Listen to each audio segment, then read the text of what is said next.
The Once and Future Present, Episode 13, Debating Luther.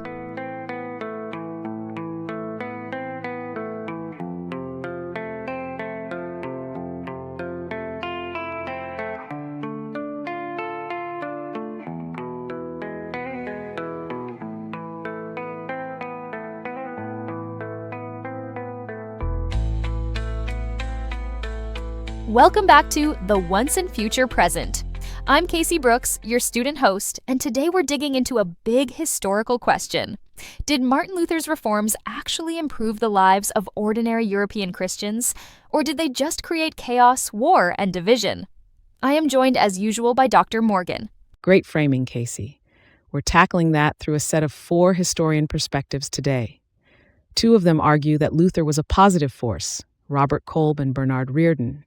The other 2, Hans Küng and Richard Marius, argue that his impact was harmful, or at least highly problematic. And Professor Theo. And we're also talking about bias. How historians' own religious beliefs or cultural values might shape the way they interpret someone like Luther. Kolb, for instance, is a Lutheran theologian, while Küng was a Catholic priest who challenged papal authority. Marius was more secular and humanist in outlook, and Reardon was deeply invested in theology, but took a more literary philosophical stance. That makes sense. So let's start with the people who think Luther helped improve things. What does Kolb say? Kolb sees Luther as a prophetic teacher, someone who helped ordinary people access God directly by translating the Bible and emphasizing personal faith. He argues that Luther freed people from what he saw as a corrupt religious system that sold indulgences and blocked true understanding. Kolb even calls Luther a kind of liberator, not in a modern political sense, but spiritually. He believes that people learn to read Scripture for themselves, and that gave them a sense of agency and hope. Kolb also says Luther's legacy lived on through his printed writings, which helped shape generations of Lutheran communities. His devotional works, catechisms, and hymns became staples of religious life for laypeople, not just clergy. Kolb emphasizes that this movement toward vernacular religion transformed the way ordinary people participated in their faith. They were no longer passive recipients of Latin rituals they couldn't understand. Instead, they became active members of their spiritual communities. He also highlights how Luther's doctrine of the priesthood of all believers challenged traditional hierarchies. For Kolb, this meant that people could approach Scripture and prayer without needing a priest as mediator. That, in his view, was empowering. But doesn't Reardon say something similar? Yes, but with more nuance. Reardon emphasizes Luther's personal faith and sense of divine mission.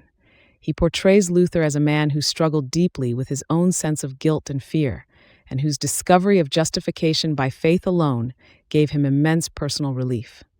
Reardon respects how Luther then turned that internal transformation into a larger movement. He also points out that Luther never intended to start a schism. Reardon argues that Luther's aim was reform, not rebellion. He was a reluctant revolutionary who felt forced into his role by the Church's refusal to engage in meaningful self-critique. Luther believed he was answering a divine call. Reardon admires Luther's ability to speak to the people. His use of the German language, his vivid metaphors, and his musical instincts all made theology accessible. At the same time, Reardon admits that Luther's theology was deeply medieval, steeped in apocalyptic fears and binary thinking about good and evil. Reardon sees that as both a strength and a limitation. It gave Luther's message urgency, but it also led to intolerance of other viewpoints. Still, Reardon is sympathetic. He sees Luther as someone trying to find moral clarity in a world full of fear, corruption, and suffering. So, Kolb sees Luther as this liberating teacher. Reardon says he was a prophet with medieval values who still changed everything. But what do Küng and Marius think? Küng is probably the most critical. He argues that Luther's reforms led to authoritarian churches, top-down religious control, and new kinds of intolerance. Instead of empowering laypeople, Küng believes Luther handed more power to princes, shut down dissent, and divided the Christian world. Küng focuses on the social and political consequences. He sees Luther's partnership with secular rulers as a step backward. Instead of dismantling power structures, Luther helped build new ones. By rejecting the Pope but supporting territorial princes as religious leaders, he reinforced political control over personal conscience. One of Kung's key criticisms is the concept of cuius regio, eius religio, that emerged from the Reformation. It meant people had to follow the religion of their ruler. Kung argues that this replaced one form of religious coercion with another. He also highlights how Luther condemned the peasants' revolt, urging princes to crush it with violence. For Kung, that betrayal shows how Luther chose order and hierarchy over justice and reform. Oh, so even though Luther talked about spiritual freedom, Kung thinks that didn't really help regular people? Exactly. Kung thinks Luther failed to support social or political reform and ended up reinforcing the power of rulers. And remember, Kung is Catholic, so he's also reading Luther as someone who broke the church apart. What about Marius? Marius is less concerned with theology and more focused on the human cost. He calls the Reformation a catastrophe. He blames Luther, at least in part, for the century of religious wars that followed, for increased hatred and division, and for new waves of intolerance. Marius compares Luther to the French and Russian revolutions. Even if the intentions were noble, the results were tragic. He thinks Europe might have evolved more peacefully if someone like Erasmus had led the way instead. Marius critiques Luther's rigid thinking. He argues that Luther's refusal to compromise, his theological absolutism, and his rhetorical violence made reconciliation impossible.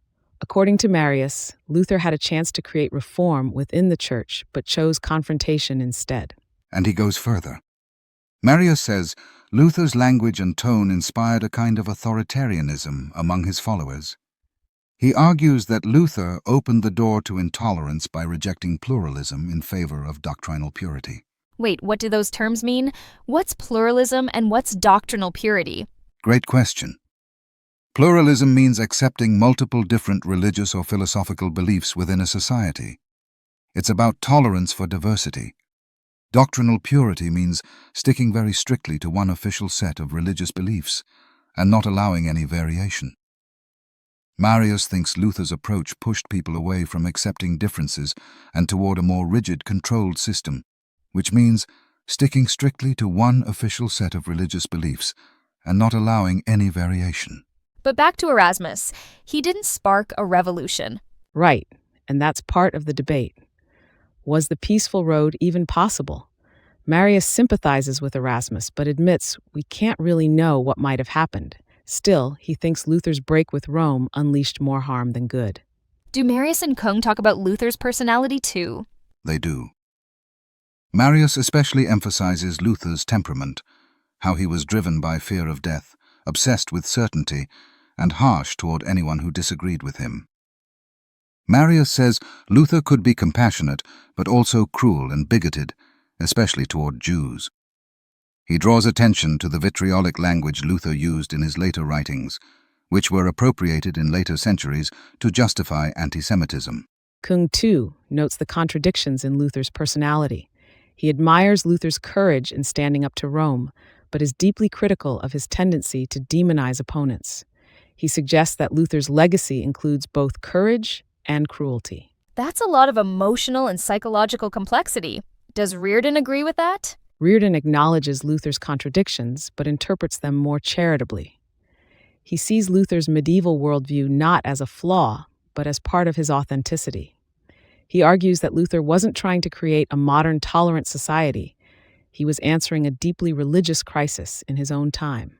So it sounds like they're all looking at the same person, but seeing totally different things. Exactly. It's like each historian holds a mirror that reflects a different angle. Kolb sees a spiritual liberator. Reardon sees a prophet of conviction. Kung sees a divider who betrayed the poor. And Marius sees a tragic figure whose choices had terrible consequences. And all four of them bring their own perspectives. Kolb's Lutheran background, Kung's Catholic reformism, Reardon's theological admiration, Marius's literary and humanist lens. They all shape the way they interpret Luther. So is that why you always tell us to ask about bias? Yes. Not because bias makes someone wrong, but because understanding it helps us read more carefully. Every historian has a point of view. Even primary sources do. Our job is to identify it, think about where it comes from, and then ask whether the evidence supports the conclusions. So, based on all this, do you think Luther made life better or worse for ordinary people? That depends on what you mean by better. Spiritually, politically, socially, economically, he empowered some but hurt others. He brought clarity to some lives and confusion to others. History rarely deals in absolutes. Luther transformed European Christianity. That's undeniable. But whether that transformation improved life overall depends on your values, your theology, and your definition of a good society. So the answer is complicated. That's history for you. And that's why we love it. Thanks for joining us on The Once and Future Present. Next time, we'll take a closer look at how those political and religious conflicts shaped European state building. And remember, stay curious, think critically.